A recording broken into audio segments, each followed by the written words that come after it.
Boom! Greetings from YouTubeville. Once again, Danny Savage, Draft Guru. If you like, sub and subscribe. Mondays suck, people. I'm laughing at my dog. Still the best beard on YouTube. All right.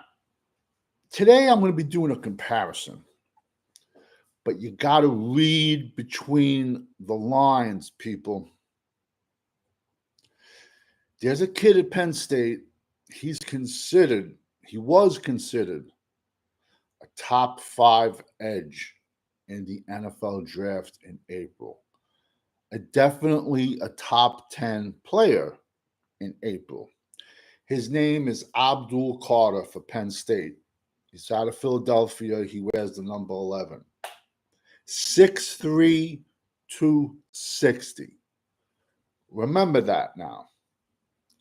As a true freshman, 6.5 sacks. As a true freshman, not even knowing what he was doing. Then as a sophomore, he had 4.5, 5 sacks. Like I said, they played this kid at linebacker his first 2 years. He had no clue what he was doing, and he was just relying on athleticism.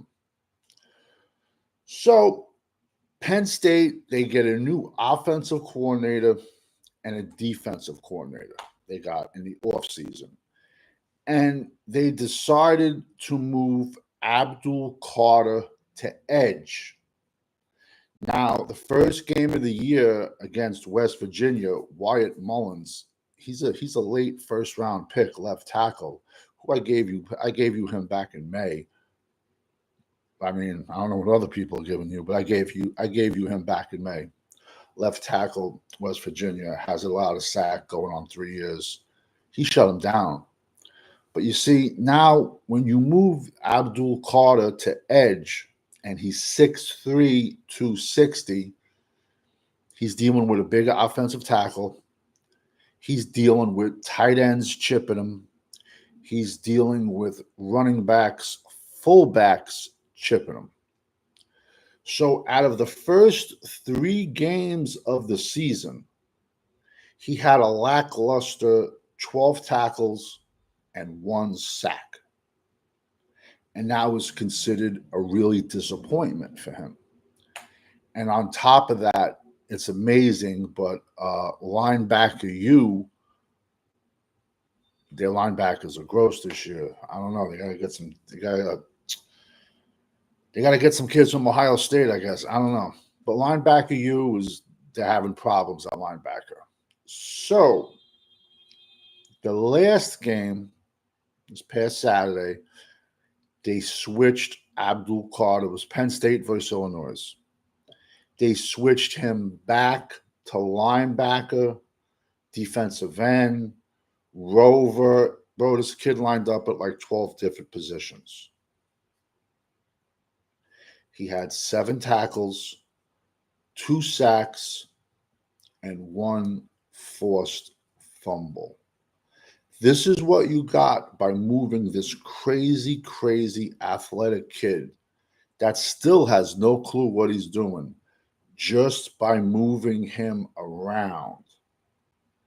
Now, the comparison I'm making him to is Micah Parsons, wore the same number 11 at Penn State, played the exact same position, linebacker, for 2 years, had no clue what he was doing, and he got away by pure athleticism, being athletic, just beating people.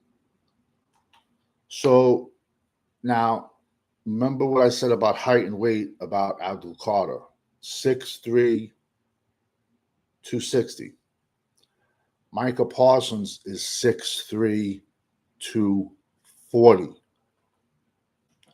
So now, what pretty much has Dan Quinn, and I'm a little pretty much disappointed in Dan Zimmer, they got him playing edge every play.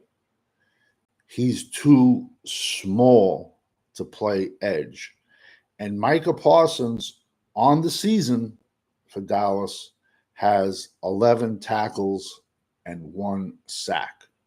So this kid, Micah's 20 pounds lighter than this kid, and he's getting eaten alive by big, physical, strong tackles. Plus, he's getting chipped. Listen, man, I don't want to hear the shit about holding. Holding happens on every single play, man. So just cut the shit. And also, you think Micah Parsons was the first defensive end to ever get chipped? It's just Dallas's stupid ass fan base that does nothing but make excuses. It's horrible. The comparison I'm trying to make is we all thought Zimmer would have moved Micah around on every single play. But I also think with Sam Williams going down on a special teams practice play in training camp kind of sealed his fate to play edge. But what also have we noticed in the last 3 seasons with Micah? He starts off like his hair's on fire, and then by the 10th game of the year, he's walking around looking for his dog. Don't take my word for it, all you nerds. Just go look at the stats. I'm not a huge stat person. I'm not. I'm a football person.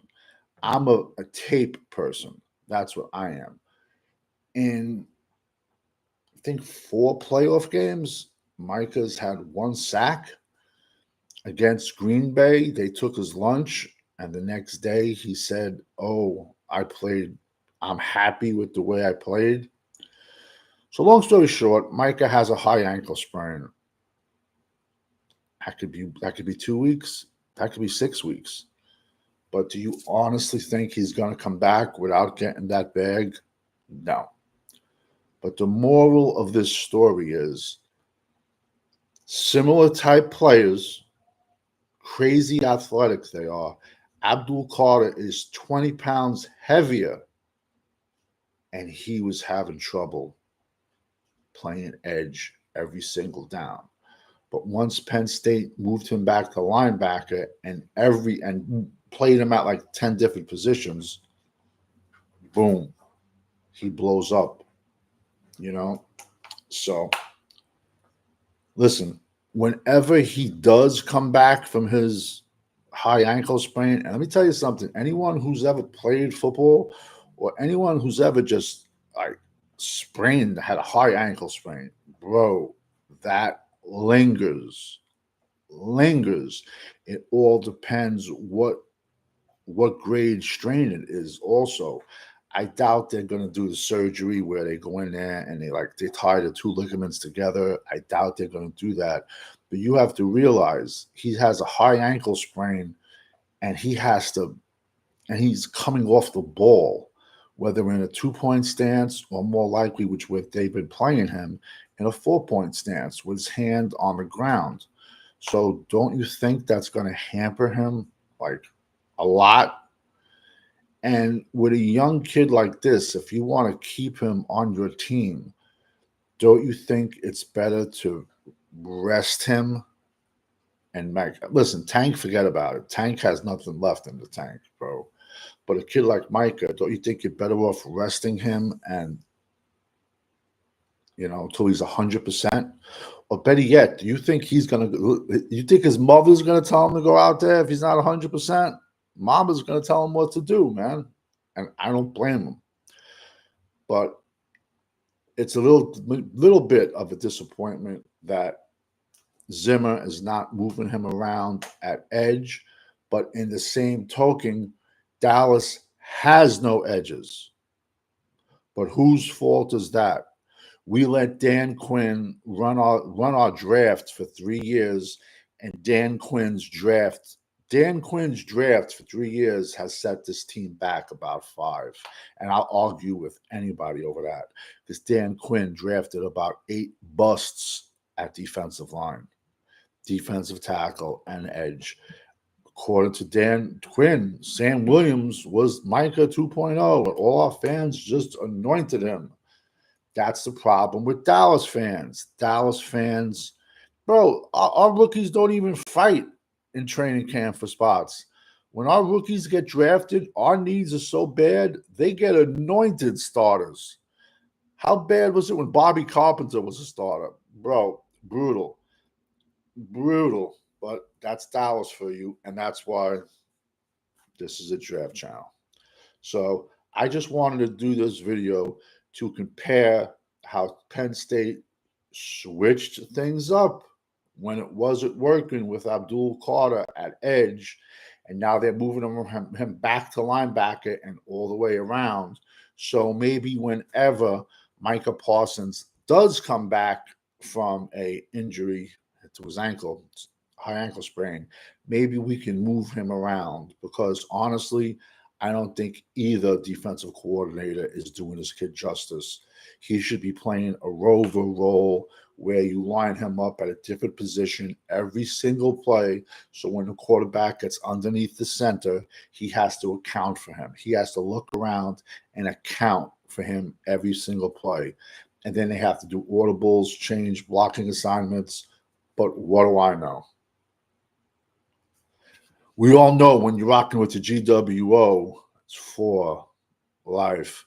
I'll be dropping another video later on about some college prospects who rose up this past weekend. Over and out. Mondays suck. Later.